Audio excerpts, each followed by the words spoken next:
रानी एक गरीब परिवार की लड़की थी। उसकी शादी भी एक गरीब परिवार में ही हुई थी। आज रानी का अपने ससुराल में पहला दिन था। उसकी ननद पिंकी की कुछ सहेलियां रानी के पास बैठी थी। भाभी, इनसे मिलिए, ये है मेरी सहेलियां गीता और चंदा। तेरी भाभी तो बहुत संस्कारी दिख रही है, लगता है गाँव की है। हाँ तो क्या हुआ पिंकी, आज शाम को भाभी को भी अपने साथ फेवरेट रेस्टोरेंट में मोमोज खिलाने ले चलते हैं। मोमोज का नाम सुनते ही रानी का चेहरा खिल उठा। आप लोगों को भी मोमोज पसंद है क्या? हाँ भाभी, बहुत। मुझे भी मोमोज बहुत पसंद है, इसीलिए मैं अपने मायके से मोमोज पैक करा के लाई हूँ। सच में भाभी? रानी ने अपने बैग से एक टिफिन निकाला जिसमें ढेर सारे मोमोज थे, लेकिन मोमोज को देखते ही उसकी ननद और उसकी सहेलियों के मुंह बन गए। भाभी ये क्या, आप किसी सस्ती दुकान से मोमोज ले आई हो क्या? कोई मोमोज गोल है तो कोई चौकोर। अरे एक बार आप लोग खाकर तो देखिए, मैंने अपने हाथों से बनाए हैं। इसका मतलब आपके पास मोमोज खरीदने तक के पैसे नहीं थे? भाभी तो फिर ये आप ही खा लो, हमें ये सस्ते मोमोज देखकर उल्टी आ रही है। वे लोग वहाँ से उठकर चली गई। रानी को रोना आ गया। रात में जब वह अपने पति सोहन के साथ बैठी थी तब उसका चेहरा उतरा हुआ था। क्या हुआ रानी, तुम्हारा चेहरा क्यों उतरा हुआ है? मायके की याद आ रही है?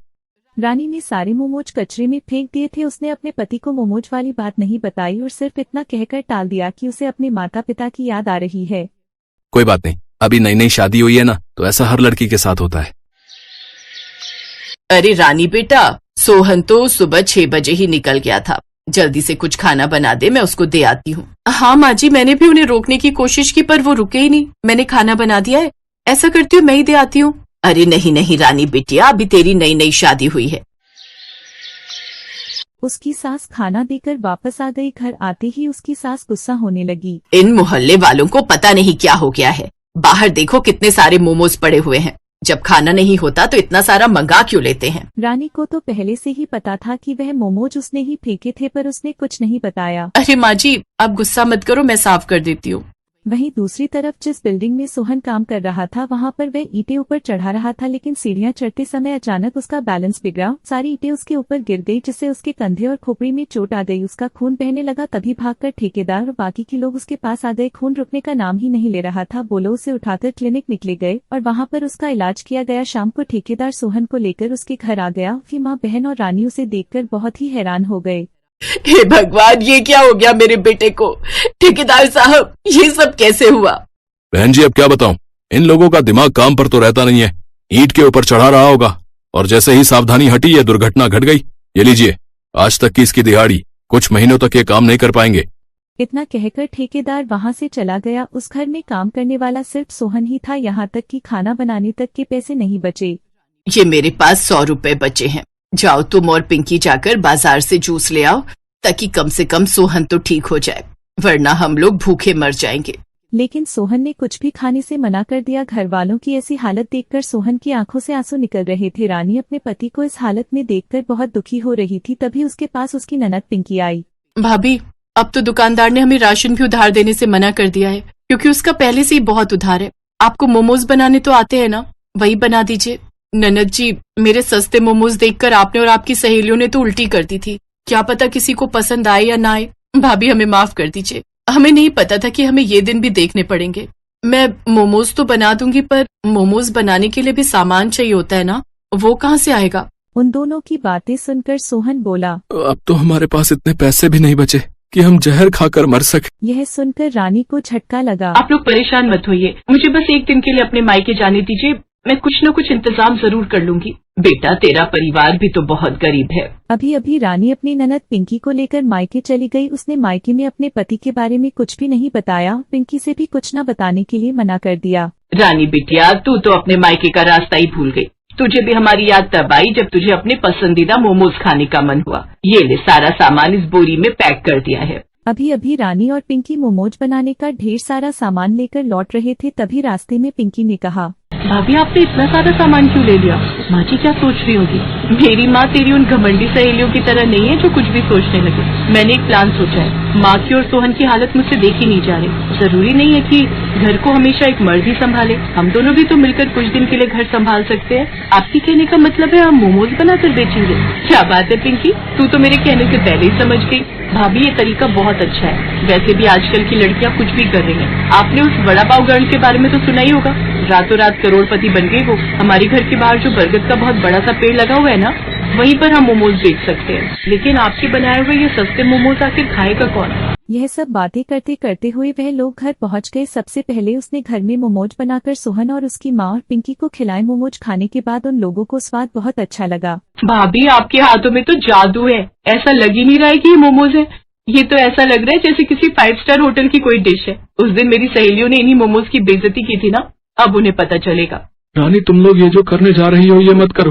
मैं बहुत जल्दी ठीक हो जाऊंगा। लोग क्या कहेंगे? बेटा, तू ऐसा मत सोच। आज जमाना बदल चुका है और वैसे भी बहू अकेली नहीं है। मैं और पिंकी उसकी मदद करेंगे। अगले दिन से ही रानी ने अपनी सास और ननद के साथ मिलकर मोमोज बेचने शुरू कर दिए। देखते ही देखते शाम तक लोगों की भीड़ लग गई। थोड़ी देर बाद उसकी वह दोनों सहेलियां भी दुकान पर आई। अरे पिंकी, भाभी, आप लोगों ने तो कमाल कर दिया। इतनी सारी भीड़। मुझे लगता है आप सस्ते मोमोज बेच रही हो, इसलिए सस्ते के चक्कर में लोगों की भीड़ लग गई है। गीता चंदा, मैंने उस दिन तुम लोगों की वजह से भाभी को बुरा भला कह दिया था। मोमोज खाने तो खाओ, वरना निकल जाओ यहाँ से। पिंकी, ऐसा नहीं बोलते। जिसे भी हमारी मोमोज पसंद नहीं होंगे उसका हक है कहने का, लेकिन एक बार खाकर तो देखना चाहिए ना। चंदा और गीता ने वह मोमोज खाए और दोनों खाते ही रह गए।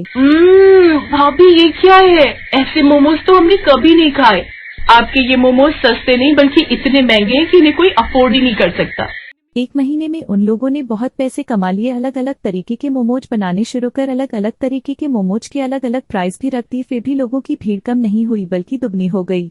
बहू, तेरे बनाए हुए मोमोज को लोग सस्ते मोमोज कहते थे ना, पर आज तेरे सस्ते मोमोज बनाने की कला ने हमें दोबारा खड़ा होने का मौका दिया। अब वह लोग पैसे कमाने लगे थे, इसलिए सोहन का इलाज भी अच्छे डॉक्टर के पास कराया गया और कुछ ही दिनों में वह पूरी तरह ठीक हो गया। बेटा, अब तुझे मजदूरी करने की कोई जरूरत नहीं। अगर तुझे कुछ काम करना ही है तो बहू के साथ मिलकर ये मोमोज वाला काम कर।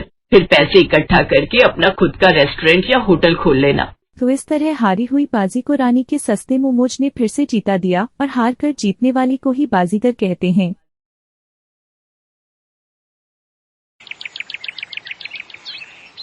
नताशा की चले जाने की वजह से घर में दुख का माहौल बन गया था। जिन जहरीले तीखे मोमोज की वजह से नताशा की जान गई, उस बुढ़िया को पुलिस अभी तक पकड़ नहीं पाई। ऐसे ही मुकुल एक शाम नताशा की तस्वीर पकड़कर रो रहा था, तभी वहाँ उसकी बहन रश्मि आती है। मैं जानती हूँ भैया, आप नताशा को बहुत प्यार करते थे, लेकिन भैया अगर आप ऐसे हार मानोगे तो फिर हम उस बूढ़ी अम्मा को आखिर कैसे पकड़ पाएंगे जिसने हमारी नताशा को जहर दिया था।